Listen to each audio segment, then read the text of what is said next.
E tive outros também, casos pretéritos. Agora, em especial, esse vem gerado, assim, tem gerado uma série de tensões.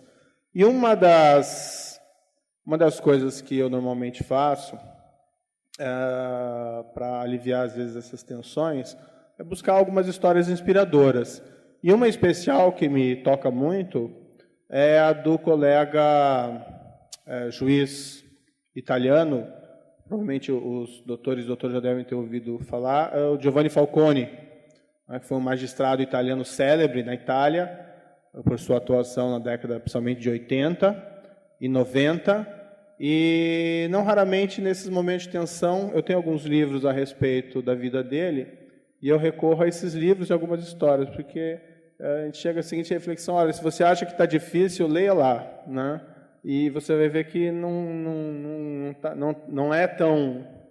foi tão difícil como o trabalho dele, e mesmo com referência a esse caso, sem querer fazer qualquer comparação, não foi tão impactante, a meu ver, como o trabalho realizado por aquele juiz.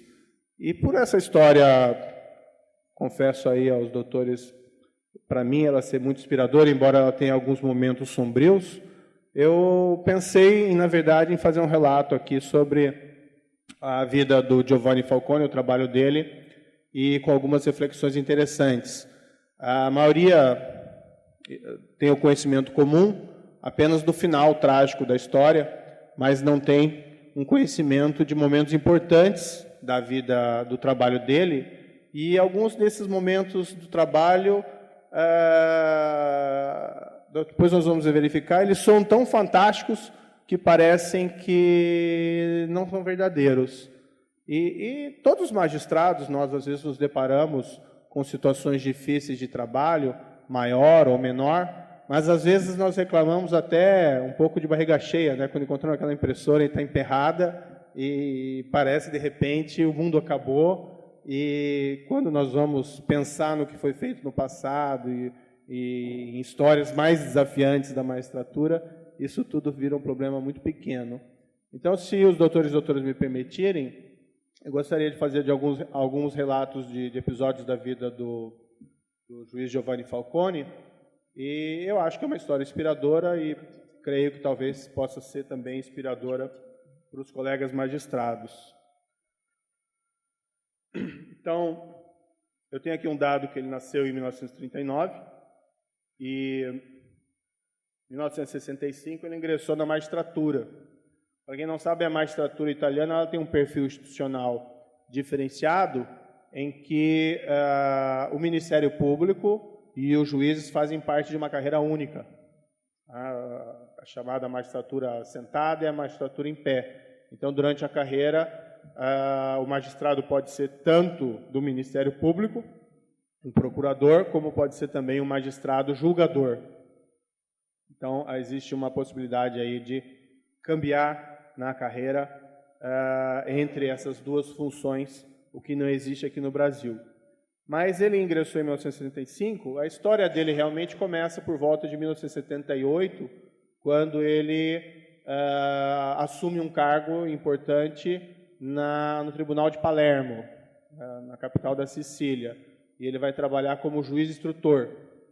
O juiz de instrução. A juiz de instrução é uma figura que nós não temos no Brasil, vem lá do direito, uma figura criada pelo Código de Processo de Instrução Criminal Napoleônico de 1808, em que criou a figura do juiz de instrução e acabou influenciando sobremaneira o direito continental europeu. Nós nunca tivemos essa figura aqui no Brasil, mas o juiz instrutor é basicamente um juiz que atua na fase de investigação, com poderes de magistrado, mas com alguns poderes também de impulso de ofício da investigação. Então, o Giovanni Falcone assumiu essa posição por volta de 1978, 1979. E o grande problema de um juiz criminal na Sicília, os doutores e doutoras certamente sabem, é a máfia. A chamada Cosa Nostra, a máfia siciliana, que é uma máfia extremamente terrível e violenta. Aparentemente, atualmente, talvez um pouco mais calma do que era no passado, mas era uma organização criminosa extremamente poderosa, não só dedicada aí a atividades criminais tipicamente mafiosas, como a extorsão de comerciantes, mas também dedicada a tráfico de drogas, e também infiltrada cada vez mais progressivamente na máquina estatal, especialmente na obtenção de contratos públicos junto aos poderes públicos. Mas ele começou a trabalhar em 1978, 79 nesses casos. Inclusive, em 1979 foi um ano em que um magistrado siciliano é assassinado em retaliação pela máfia italiana, que é um juiz chamado Cesare Terranova. Na carreira dele, vários outros juízes e colegas acabaram sendo assassinados pela máfia em retaliação ao trabalho desses juízes. Vou colocar um exemplo aqui. Gaetano Costa era o chefe da Procuradoria da República de Palermo, em época que Giovanni Falcone trabalhou naquele local. O juiz Rocco Timini era chefe dos juízes instrutores de Palermo, era chefe até do Giovanni Falcone. Mas, apesar desses reveses, o trabalho do juiz Giovanni Falcone ele se frutificou e, com o tempo, ele ganhou uma reputação enorme de um juiz muito eficiente na investigação da máfia. Os primeiros sucessos relevantes dele nessa matéria se deram com a utilização da cooperação jurídica internacional. Nós estamos falando aí do começo da década de 80. Embora hoje a cooperação jurídica italiana tenha avançado muito, ainda ela é um instrumento de difícil utilização. Imaginem os doutores e doutoras no início da década de 80. E ele, no entanto, de certa maneira, um dos pioneiros da utilização desse mecanismo de investigação, acabou tendo bons casos criminais em cooperação com a Suíça e também com os Estados Unidos. Teve até um caso, que conta a história, ele trabalhou com aquele Rudolph Giuliani, que na época era procurador federal de Manhattan, o equivalente a procurador da República de Manhattan, depois veio a ser prefeito de Nova York. Os doutores e doutoras sabem a história. Tiveram um caso bem interessante, que foi chamado Pizza Connection Case, em que eles tiveram processos contra mafiosos que trabalhavam na Itália e nos Estados Unidos em tráfico de heroína e utilizavam, daí o nome do caso, pizzarias para lavar dinheiro do tráfico de heroína. Mas, enfim, onde ele se notabilizou realmente foi na relação dele com um famoso colaborador, um famoso chamado Pentiti, arrependido, que foi o Tommaso Busquetta. Talvez os doutores e doutoras tenham ouvido falar desse nome. O Tommaso Busquetta era um chefe, um dos chefões da máfia italiana, e ele, numa guerra da máfia entre os mafiosos que ocorreu na década de 70, ele fugiu e, inclusive, se refugiou no Brasil, onde ele traficava drogas para a Europa. Acabou sendo preso no Brasil e foi extraditado para a Itália. Consta até a história que, durante o voo do avião, ele tentou o suicídio. Tinha receio de que a sua família pudesse sofrer retaliações. Mas o suicídio não foi bem sucedido. Ele chegou na Itália e a máfia tinha aquele velho, famoso código de silêncio, o pacto, né, da omertà, que raramente era quebrado pelos criminosos. Para os senhores terem uma ideia, a colaboração do Tommaso Busquetta na década de 70 foi precedida por um outro chefão famoso da máfia, e aquela colaboração da década de 70, simplesmente os juízes não acreditaram. E o indivíduo acabou sendo até internado em um hospício, um sanatório. Depois veio a ser morto pelos mafiosos. Ou não acreditaram, ou talvez não quiseram acreditar, não sei. Mas, enfim. E o Giovanni Falcone culminou por obter do Tommaso Busquetta a quebra desse código de silêncio. E a partir do depoimento das revelações do Tommaso Busquetta, acabaram sendo construídos bons casos criminais contra os demais chefes da máfia siciliana, em especial aqueles que eram considerados chefões, que inclusive haviam expulso o próprio Tommaso Busqueta. Dizia lá aos magistrados italianos que antes da delação do Tommaso Busqueta, eles sequer sabiam o nome da organização, eles chamavam de máfia. Foi somente após o Tommaso Busqueta que eles obtiveram lá a informação de que os próprios mafiosos se referiam à sua organização como a Cosa Nostra. E não convém entrar em detalhes aqui de investigação, e certamente os processos que foram instaurados não se fizeram apenas com base na palavra do Tommaso Busqueta, mas o fato é que, com base nas revelações e investigações por ele realizadas, o Giovanni Falcone e os demais colegas que dividiam com ele o juizado de instrução do Tribunal de Palermo apresentaram, eu tenho aqui o dado, enviaram a investigação, o processo concluído de investigação, para início do julgamento em 8 de 11 de 1985, com 475 indiciados. Isso acabou gerando um problema sério, porque a pretensão era que fossem julgados todos juntos. No fundo, você tinha a máfia siciliana realmente sob o julgamento. E ali havia um problema já logístico, porque não havia um tribunal capaz de comportar 475 acusados ao mesmo tempo. Como consequência, o governo italiano construiu uma corte específica para aquele julgamento. E foi iniciado aquilo que depois foi denominado do maxi processo contra a máfia italiana, baseado aí no trabalho do Giovanni Falcone. Esse julgamento, com esses 400 e tantos acusados, foi iniciado em 16 de 12 de 1986. Aí já não mais envolve o trabalho do Giovanni Falcone, que ele é o juiz de instrução, não trabalha nessa outra fase do processo, assume daí procuradores e juízes de julgamento, e ele durou cerca de 22 meses, esse julgamento, com sessões diárias interrompidas pelos finais de semana. Quando eu peguei esses dados a primeira vez, eu ficava imaginando, puxa, uma acusação penal, um julgamento com 400 e tantos acusados. Construir um tribunal com duração de 22 meses com sessões diárias, esse foi um dos aspectos que eu pensei, não, isso aqui não pode ser verdadeiro, mas de fato é verdadeiro, foi feito, tem precedente. A sentença foi finalmente prolatada por um painel de 3 juízes, o presidente do tribunal era o chamado Alfonso Giordano, em 16 de 12 de 1987. O tribunal não fez um trabalho rigoroso de avaliação das provas e entenderam ali que em 114 casos não havia prova suficiente para condenação, foram absolvidos 114 acusados, mas foram condenados 344 acusados daquele processo.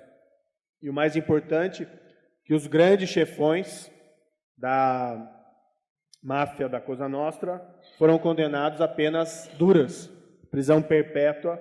Aqui eu tenho nomes para Michele Greco, Francesco Madonia e o Bernardo Provenzano, e o chefão, que era considerado o chefão de todos, que era o Salvatore Riina, o dito Totò Riina.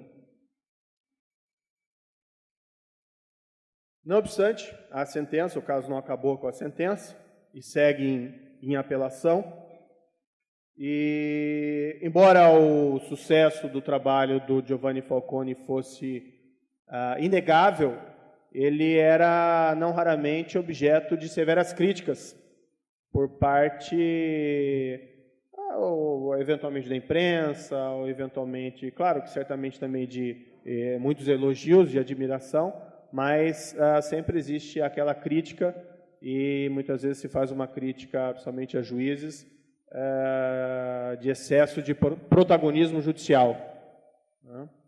E o Giovanni Falcone, apesar de ter tido esse grande sucesso no trabalho dele, com essa sentença, obtendo essa sentença do maxi-processo e casos anteriores, é interessante aqui destacar que ele concorreu em seguida ao cargo de procurador, de chefe do juiz de instrução da cidade de Palermo. Até então ele era um subordinado. O chefe dele era um indivíduo chamado Antonino Caponetto, que se aposentou logo em seguida da sentença do maxi-processo.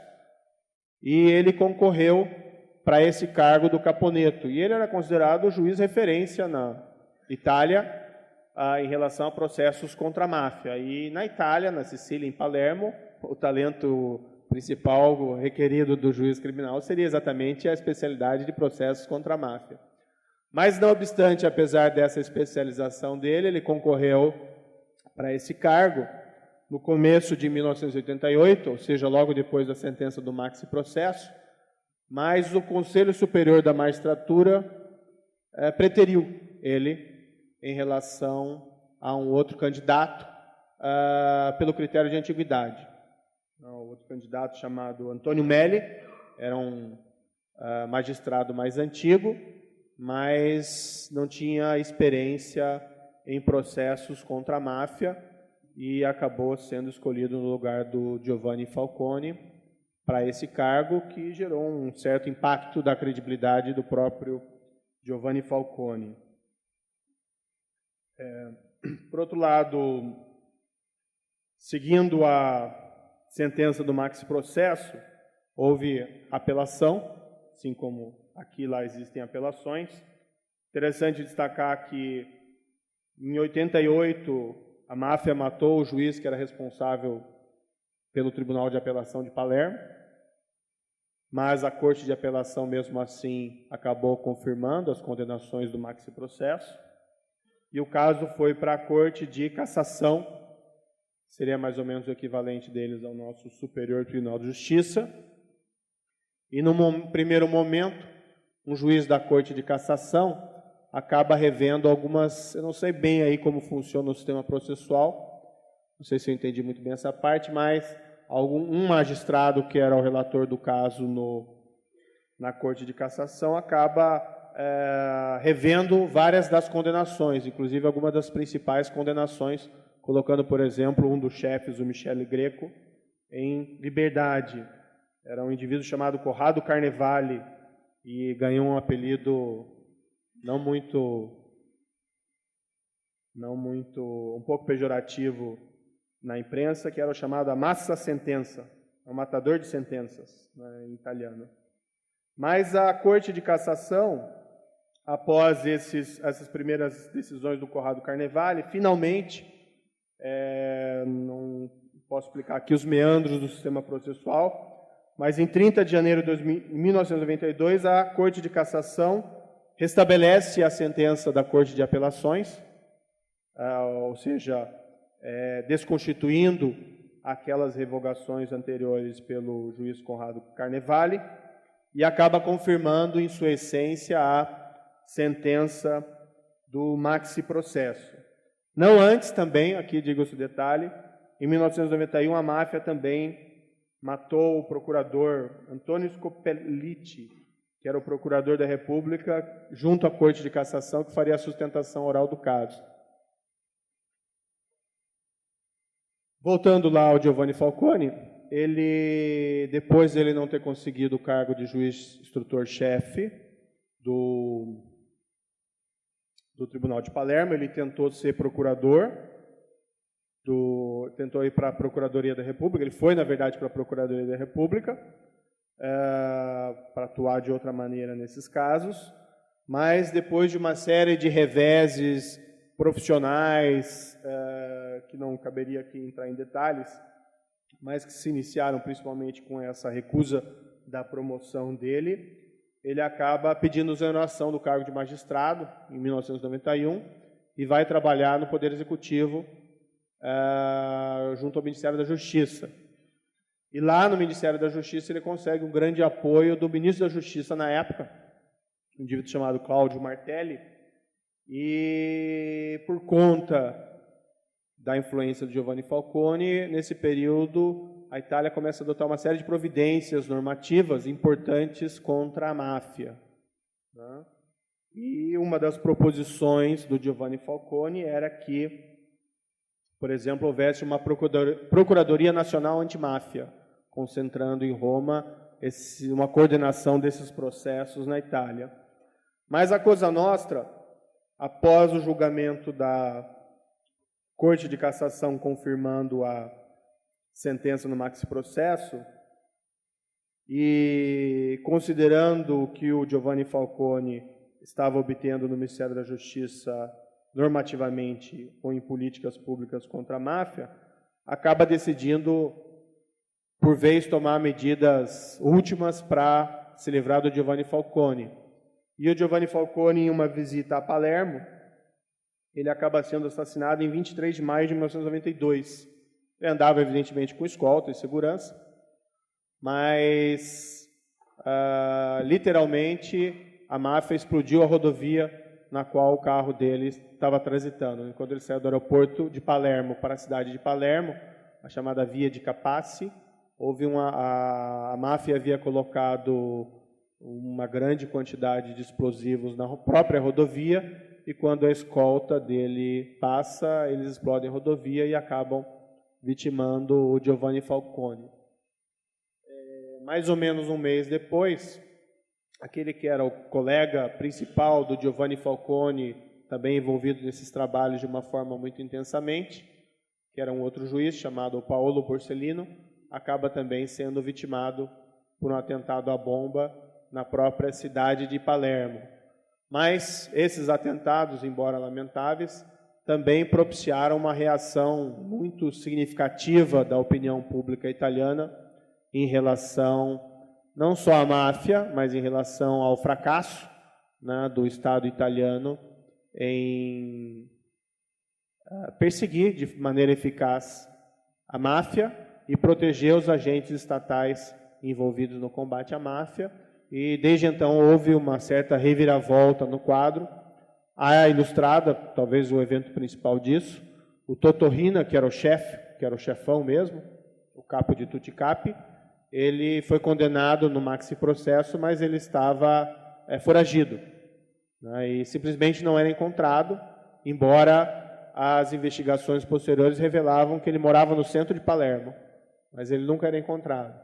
E ele acaba sendo preso depois dos atentados ao juiz Falcone e ao juiz Paolo Borsellino.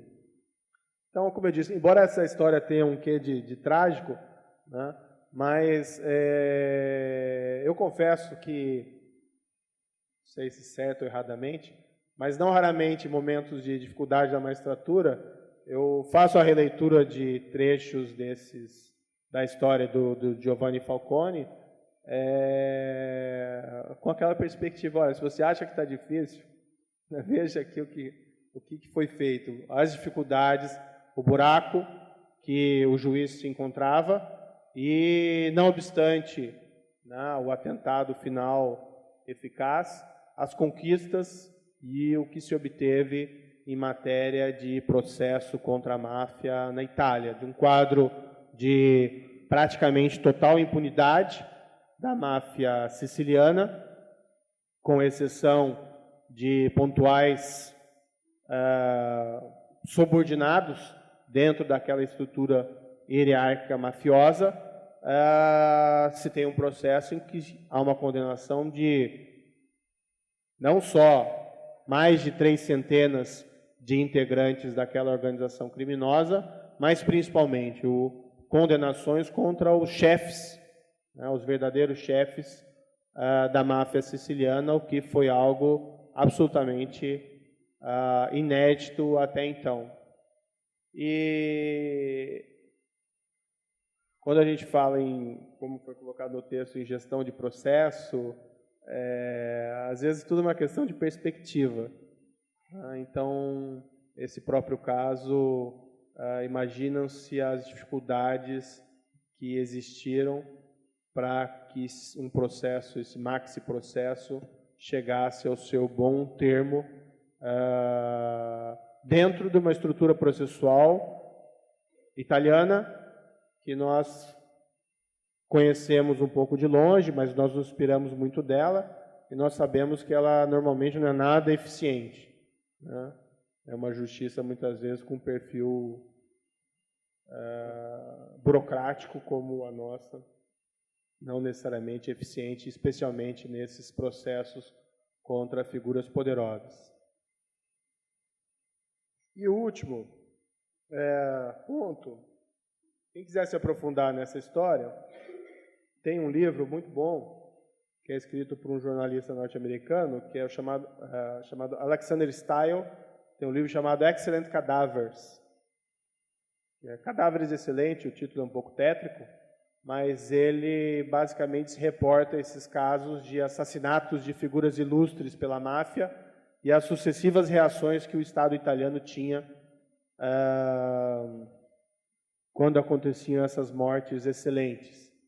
E, além disso, existe uma literatura em italiano mais ampla sobre a vida do Giovanni Falcone.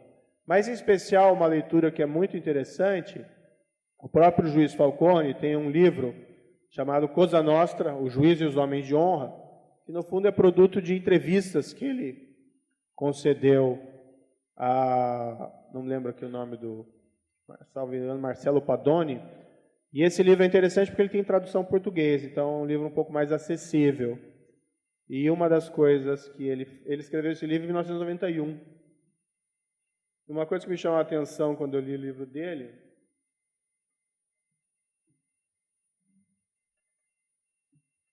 até o parágrafo final do livro dele, e ele fala muita coisa no livro sobre estratégia, sobre modo de atuação eficaz, a necessidade que as instituições realmente funcionem, que não basta só as leis, precisam lá os magistrados aplicarem as leis, né, por mais que se possa defender a necessidade de alteração da legislação para ela que se torne mais eficiente, mas ainda assim existe uma legislação que muitas vezes é nulificada por determinadas interpretações. Mas o trecho final da obra dele é muito interessante, do texto dele, e ele falou o seguinte, nesse último parágrafo, ele fala o seguinte: morre-se geralmente porque se é só, ou porque se entrou num jogo maior do que suas possibilidades. Morre-se muitas vezes porque se deve agir de forma artesanal, e não se sendo ajudado, está-se destinado a levar bala. Na Sicília, a máfia mata os servidores do Estado que o Estado não consegue proteger. Isso em 91, né? Foi assassinado em 92. É um trecho assim, muito tocante.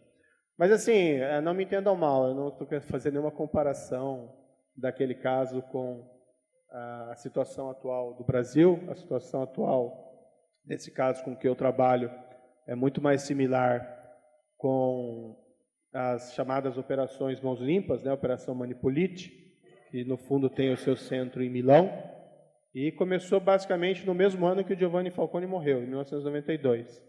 E graças a Deus todos os magistrados da Manipolite estão vivos e bem. Mas,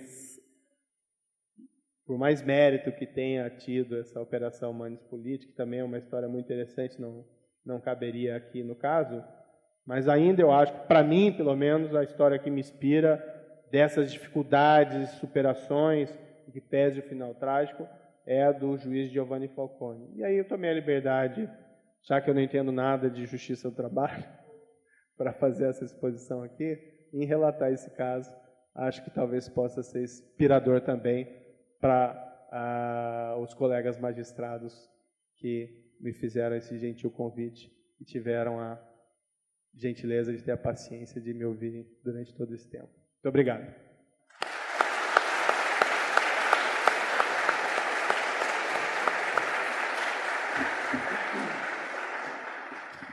Meus caros, eu quero fazer 2 registros. No início desse ano, a Associação Nacional dos Magistrados do Trabalho promoveu um encontro internacional em Roma, na Itália, e houve uma referência a um magistrado nominado pelo professor Sérgio Moro, numa passagem também simbólica da história da magistratura italiana. o assassinato de Cesare Terranova. E naquele momento, quando ocorreu o atentado, um repórter muito talentoso, com um senso dramático muito forte, fez uma foto que circulou o mundo naquele tempo. Uma foto que foi feita numa angulação diferente do cadáver a partir do meio-fio, em que se destacava, né, uma corte longitudinal, os sapatos da vítima, né, cujas solas estavam perfuradas e tão gastas. Era um juiz humilde e que tinha dificuldades, inclusive, para gastos pessoais. Essa foto, como lhes disse, circulou o mundo e teve um impacto muito profundo na própria Itália em relação às condições tanto de vida quanto institucionais dos magistrados. Essa referência, inclusive, foi feita para nós outros no Conselho da Magistratura Italiano, que é o órgão que conduz os destinos do judiciário naquele país. Por outro lado, eu quero também registrar com imenso orgulho, com muita honra, a presença da doutora Rosângela Moro, a esposa do nosso palestrante. Eu venho do interior e nós temos uma máxima, que o indivíduo, quando traz a esposa, vai falar muito sério. Na pessoa da doutora Rosângela, eu quero, na verdade, homenagear todos os cônjuges de magistrados que sabem o ônus que é esse tipo de atividade, né? Inclusive a minha esposa, que particularmente neste momento acaba por ratificar um daqueles votos que fez no matrimônio, na saúde e na doença, né? Particularmente neste momento. E a doutora Rosângela, melhor que ninguém, sabe esse tipo de peso que carregam todos os nossos cônjuges e familiares que, enfim, de alguma maneira também homenageamos neste momento. O doutor Sérgio generosamente vai atender algumas perguntas, sempre com as restrições, tanto nossas do horário, quanto particularmente de Sua Excelência, que deve ter algum tipo de depoente honorável a ser ouvido lá na sua 13ª Vara Criminal. Então, rapidamente, aqueles que pretendam fazer indagações. Doutor Cícero estava com uma pergunta pronta, já na lapela, né, e chegou a imprimi-la para inquirir o doutor Sérgio Moro.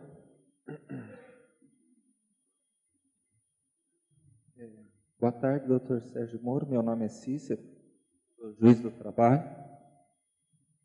Não, eu só queria fazer uma pergunta, porque chama atenção o fato de que hoje, vamos dizer assim, conceitualmente falando, vamos dizer assim, no sentido de repassar esse passado no nosso presente, não existe ninguém acima da lei. Acho que é significativo que o 9º homem mais rico do Brasil hoje esteja preso. Não pelo fato da riqueza, mas pelo fato de ninguém estar acima da lei. Pergunto: existem correntes de juízes que defendem, por exemplo, que algumas pessoas estão acima da lei. Por exemplo, um estudante que invade a reitoria para depredar o patrimônio público. Você acha que deveria haver algum tipo de exceção conceitual para quem está acima da lei ou não? Olha, eu acho que essa questão do governo de lei e do governo de homens uma conquista do Estado de Direito. Para alguns países remonta ao século XIX e toda uma discussão em cima disso. Agora, é um processo, né? Não é algo dado, é algo a ser conquistado. Como juiz, a nossa obrigação é julgar segundo a lei, segundo as provas, segundo o fato, apenas isso, independentemente de quem for o processado, né? No caso do juiz criminal, se for para absolver, tem que ser um juízo absolutório; se for para condenar, tem que ser um juízo condenatório. Nós falamos muito de direito constitucional, eu gosto muito de estudar direito constitucional, eu inclusive me incluo como direito constitucional, e nós falamos em interpretação do direito constitucional, mas muitas vezes nos falta a lei, né? E essa questão da aplicação igual e abstrata da lei, ela é uma questão, de certa forma, até constitucional. Então, nós estamos, não vamos dizer numa etapa anterior, porque isso, mesmo nos países mais avançados, isso também é um processo, nunca é uma garantia dada. Agora, existem situações pontuais assim que realmente eu fico com dificuldade de dar uma opinião concreta, mas o cerne da democracia, o cerne da república, é essa noção de que a lei está acima de todos. Não que nós vamos endeusar a lei ou pensar que a lei não tenha problemas, mas que nós não temos ela à nossa disposição. Então, essa percepção, tanto da parte dos governantes como da parte dos governados, é essencial para a nossa sociedade livre, vamos colocar assim. Pede a palavra também um personagem notável aqui, o professor Luiz Eduardo Gunter, o nosso milionário, né? Já que é o pai e a grande inteligência que conduz os destinos da nossa extraordinária revista eletrônica. Professor Gunter, tem a palavra. Doutor Sérgio Moro, eu gostaria primeiro de cumprimentá-lo pela sua exposição, dizer que todos nós acompanhamos a sua trajetória como magistrado, a sua serenidade e a sua competência. E uma pergunta que sempre se faz no meio dos magistrados é o seguinte: nós sabemos que a sua formação toda se inclinava para o direito constitucional, para o direito administrativo, inclusive na área do seu mestrado e doutorado, e repentinamente na magistratura o seu encaminhamento foi para a área criminal. Existiu aí uma ponderação do destino apenas, ou houve uma determinação sua especificamente para concentrar-se na área criminal? Só para condensar, pede a palavra também o doutor Cássio Colombo, o vice-diretor da escola, só para abreviar, para facilitar a condução aqui. Eu formulo a pergunta junto e o doutor Sérgio responde já na sequência. Doutor Cássio. Também eu parabenizo o doutor Sérgio, e só rapidamente o seguinte: o senhor tem um artigo escrito junto com o Bochenek para o meu processo. É um artigo que causou muita polêmica no meio jurídico, o Lênin Streck fez críticas, etc. E esse artigo nos interessa muito, principalmente com relação à execução provisória, que é um problema que nós temos na justiça. Na verdade, ali, me parece que a questão seja a questão da execução provisória, né? Quer dizer, nós temos um dispositivo constitucional que você não pode prender alguém antes dele ser efetivamente condenado com sentença transitada em julgado, e nós temos visto que o processo realmente está com alguns óbitos nesse sentido. Então, eu gostaria de um comentário exatamente sobre esse enfoque constitucional para a execução provisória. É isso. Certo. Eu primeiro agradecer a pergunta do Dr. Ginter. Dr. Ginter, nós fizemos mestrado juntos na Universidade Federal do Paraná, sempre foi um grande colega, na época estudante, podemos falar assim, né? Então tenho um grande apreço pelo doutor. Fica aqui o meu registro. Olha, um pouco eu acho que o hábito faz o monge, porque são mais circunstâncias do destino. Quando eu vim para Curitiba, na verdade minha formação é em direito tributário, eu gostava mais de direito tributário, né? Hoje, sinceramente, tenho alguma dificuldade em lembrar porque que eu gostava daquilo, mas tudo bem. Mas, quando eu vim definitivamente em Curitiba, pela carreira, em 2002 eu assumi numa vara criminal. E eu já tinha cuidado de alguns casos criminais, eu acho interessantes os casos criminais. Eu acho mais humanos, vamos colocar assim, pelo menos que o direito tributário, porque você tem um contato mais intenso, acho que com questões que chamam, né, a atenção. O juiz reclama muito de fazer audiência, eu me incluo, às vezes eu fico cansado também de fazer audiências, tem uma até às 4h30 aqui de réu preso, que tem que fazer, mas é interessante esse contato humano, não é só abstrações, como muitas vezes o direito tributário, mas não era a minha formação da faculdade, mas aquela história, desde 2002 eu estou em processos criminais, né, tem aquele famoso ditado que até burro aprende, né, de tanto repetir, e Claro, se vai também daí se vai estudando e se vai se aprofundando também na dogmática relativa a esses casos. É muito importante, para esses casos em geral, envolve normalmente lavagem de dinheiro e tal, a referência ao direito comparado é muito boa, né? Então, acho que é bem interessante. E, às vezes, fugir de algumas armadilhas do pensamento jurídico brasileiro. Não que não tenhamos boa doutrina, temos boa jurisprudência, mas às vezes o direito comparado e às vezes até esses casos reais nos mostram que se pode fazer coisas diferentes, se pode pensar diferente. E até aí me vem a resposta também ao gancho do Dr. Cássio. Tem uma percepção na justiça, e eu acho que isso é válido de certa maneira também para a justiça do trabalho. Não se pode ter uma estrutura judiciária eficiente com 4 instâncias de julgamento. Isso é algo delirante, né?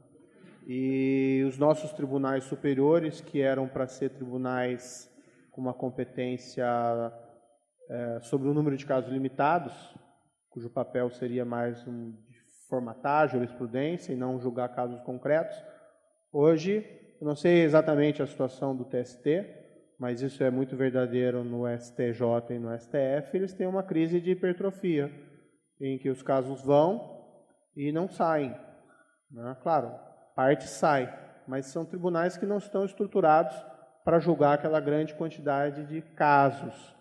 E os casos não serem resolvidos pela inércia, além do problema da morosidade, no processo penal existe um agravante, que o curso da prescrição no direito brasileiro ele corre mesmo durante o processo. Então, não raramente, esses casos complexos, e os casos complexos têm uma tendência de ser julgados mais vagarosamente, porque, evidentemente, eles dão mais trabalho. Se eu não estou falando dos tribunais superiores, estou falando de todas as instâncias. É muito ruim os resultados nos processos criminais para esses crimes complexos.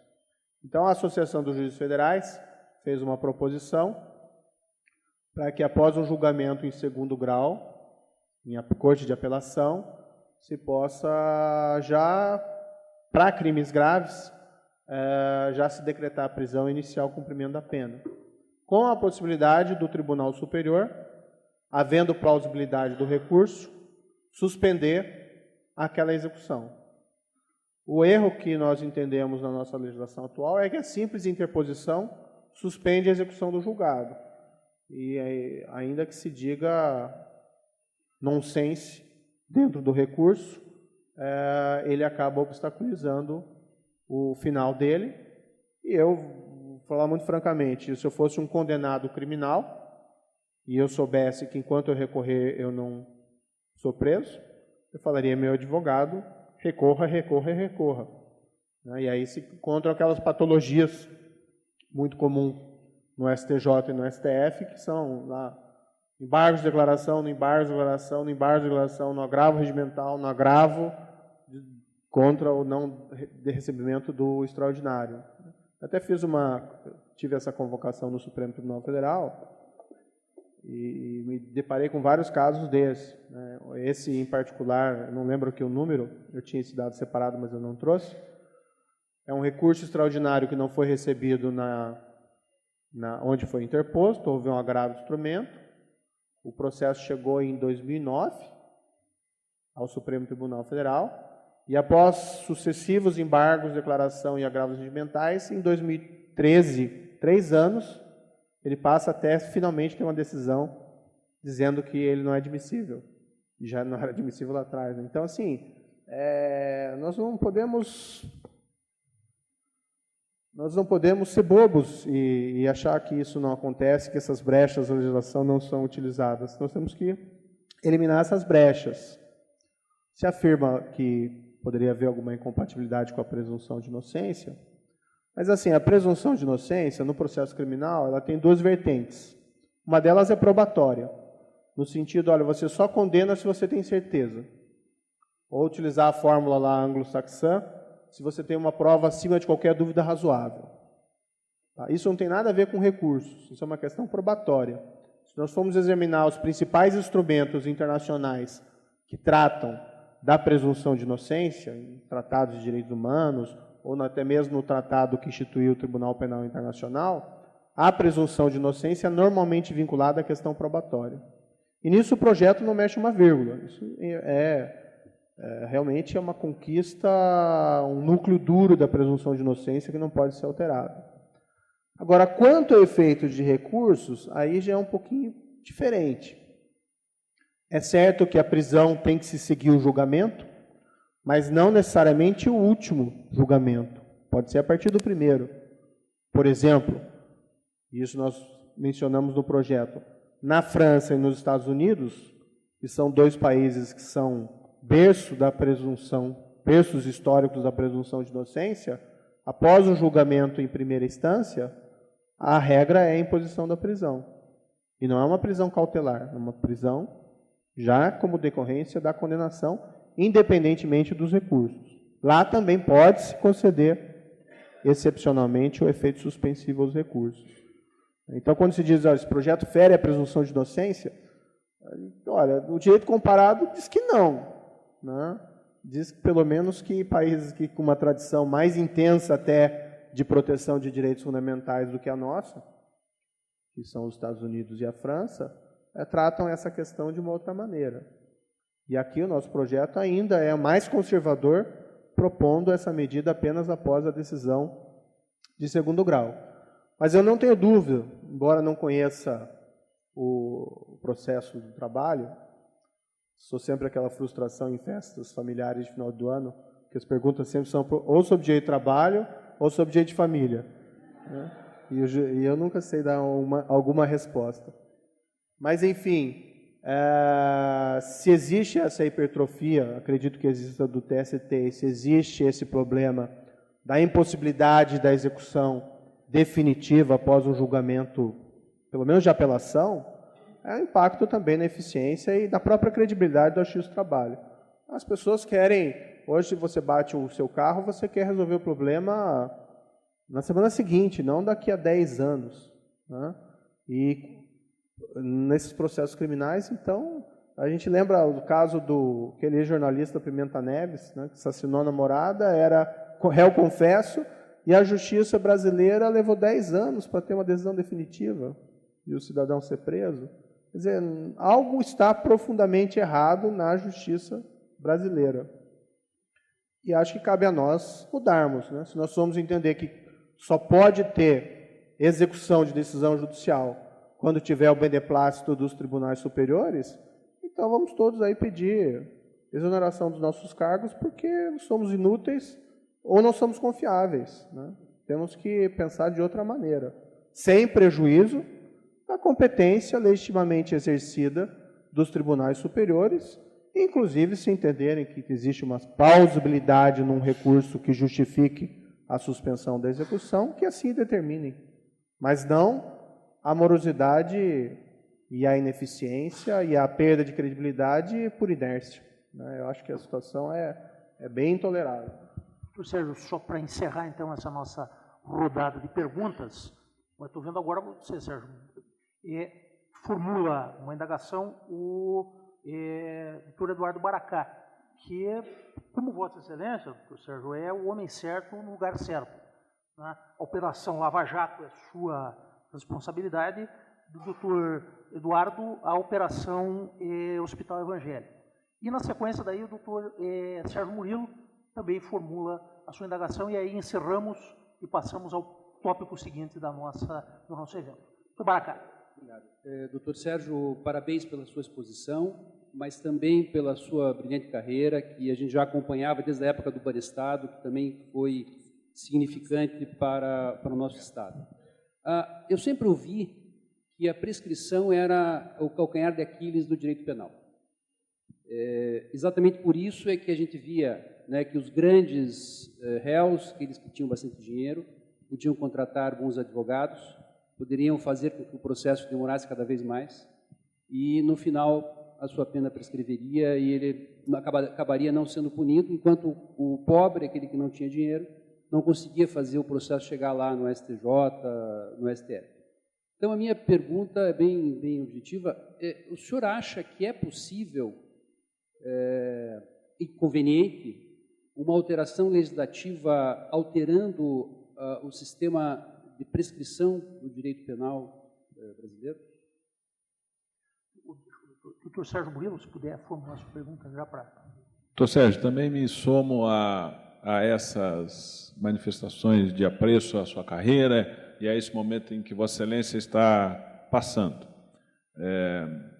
Como o senhor, eu também não sou versado em direito penal. O meu negócio, ainda com muita dificuldade, é o direito do trabalho. Mas penso que o direito penal no país deu um passo importante que causava algum constrangimento na condição de cidadão, quando o Estado se recusava a reconhecer a prisão em flagrante e avança nesse momento em que vivemos aí, meio rapidamente, com as audiências de custódia, fato presente na maior parte dos países latino-americanos, onde o Estado assumia a responsabilidade da prisão, e nós, vergonhosamente, essa é a minha posição de cidadão, não fazemos isso. Esse parece ser um momento importante. Mas eu queria, se fosse possível, e Vossa Excelência fizesse um pequeno paralelo, diante da sua experiência, do seguinte sentido: mesmo usando a informação que o senhor nos traz do direito penal italiano. No direito penal italiano, o juiz instrutor não julga. E há uma explicação bastante razoável, porque aquele que se propõe a instruir a ação penal deveria ter por norte o princípio do indubio pro rere, e não seria razoável, então, um juiz promover provas ou determinar a produção de provas que pudessem incriminar o réu. Nesse sentido, e aí, então, o juiz que julga, o processo não está no julgamento. Queria que você fizesse uma digressão, se não lhe fosse absolutamente inconveniente, de tratar nesse momento tão peculiar, que é a atuação importante do magistrado na condução da produção da prova no processo criminal, nesse que vivemos especificamente, e todos nós referenciamos, com essa distinção que a doutrina faz e alguns sistemas jurídicos fazem também, de impedir que aquele juiz que instrui julgue o processo. Até aproveitando ali, lembrar, embora me perguntem muita coisa em festa familiar, direito de família e direito de trabalho, eu não sei. Agora estão perguntando sobre o meu trabalho. Então, só que daí eu não posso responder também, né? Então era um problema. Bem, a questão da prescrição, a prescrição para mim faz sentido antes da propositura da ação penal. Realmente, eu acho que a prescrição tem um papel também, evitar, por exemplo, que muitas vezes casos descobertos muito distantes, cujos fatos aconteceram muito distantes do passado, sejam levados à justiça quando já houve um risco de dissipação das provas, ou talvez o efeito preventivo não seja não tão relevante, com exceções daqueles crimes mais graves. Então, acho que antes da propositura da denúncia, da ação penal, ela tem um papel a ser desenvolvido. Pode-se discutir a questão dos prazos, se devem ser maiores ou menores. Os prazos menores me parecem um pouco curtos. O prazo mínimo da legislação brasileira é 3 anos e acho um pouco relativamente curto, né? Embora os prazos máximos sejam longos. Agora, essa prescrição depois que a ação penal foi instaurada me parece uma aberração, né? Não conheço, pode sempre existir, mas desconheço que exista isso em outros países. Talvez na Itália tenha, né? Mas a Itália, não sei se nesse aspecto é um bom modelo a ser seguido. Ilustrativamente, nos processos da Operação As Mãos Limpas, tem estatísticas que apontam cerca de 40% dos casos não chegaram no julgamento de mérito, dentre os motivos por prescrição. Então, sim, eu defendo que se mude também a lei, mas não tenho nenhum projeto no momento concreto. Mas isso não é uma coisa muito difícil de ser apresentada. Agora, o meu foco é apoiar a JUF, e é um projeto da JUF, não é meu, naquele processo da execução em segundo grau. Porque, independentemente da prescrição, o problema não é só a prescrição, o problema é a morosidade. Então, é preciso que seja mais rápido, os processos sejam mais rápidos e mais efetivos. da questão do juiz instrutor, nós nunca tivemos esse modelo aqui no Brasil, né? E o juiz instrutor, na verdade, ele trabalha numa fase de investigação. Ele faria mais ou menos o papel que hoje faz um delegado de polícia, com a diferença que ele tem poderes de magistrado, certo? Então, a França é um país que ainda utiliza esse modelo do juiz de instrução, embora não aplique, ele normalmente não seja aplicado a todos os casos, normalmente só aqueles casos mais complicados. E depois você tem os juízes da fase de julgamento. Mas as provas são também produzidas durante a fase de julgamento. Então, por exemplo, aquele processo, o maxi processo, o juiz de instrução, Giovanni Falcone e seus colegas apresentaram o material probatório para iniciar o processo da fase de julgamento, foi feita a acusação em cima dele, e aí inicia a fase de julgamento, daí são ouvidas testemunhas, daí são produzidas provas de julgamento, e eles julgam. Então, o juiz julgador, ele colher as provas nesse sentido, presenciar a sua produção, isso é algo que também existe na Europa, né? E isso é essencial para a formação da própria convicção. Tá? Agora, é diferente do que faz o juiz de instrução, que trabalha numa fase mais de investigação. Agora, no modelo brasileiro, nós não temos esse juiz de instrução, né? Eu lembro que esses tempos eu li um artigo na Folha de São Paulo, em que um advogado me criticava, criticando das minhas iniciativas e probatórias, e que eu fiquei pensando, mas qual foi a minha iniciativa probatória em concreto? Até porque esse caso é muito rumoroso, o juiz tem poderes de instrução de ofício, isso deve ter também no Justiça do Trabalho, e o juiz criminal também tem, isso não é nenhuma extravagância, os juízes do Tribunal Penal Internacional têm, o juiz de julgamento francês tem, não o juiz de instrução, o juiz de julgamento italiano tem.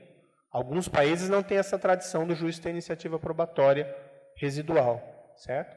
Mas mesmo o juiz brasileiro tendo, eu particularmente nesse caso, eu tenho adotado uma postura mais passiva realmente em aguardar essa produção, esses requerimentos probatórios das partes, para daí sim apreciá-los.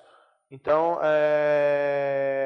concordo que o juiz de instrução não deve ser o juiz de julgamento, mas a instrução na fase de investigação. E é aquele juiz de instrução europeu que tem iniciativa investigatória, o que não é o modelo nosso.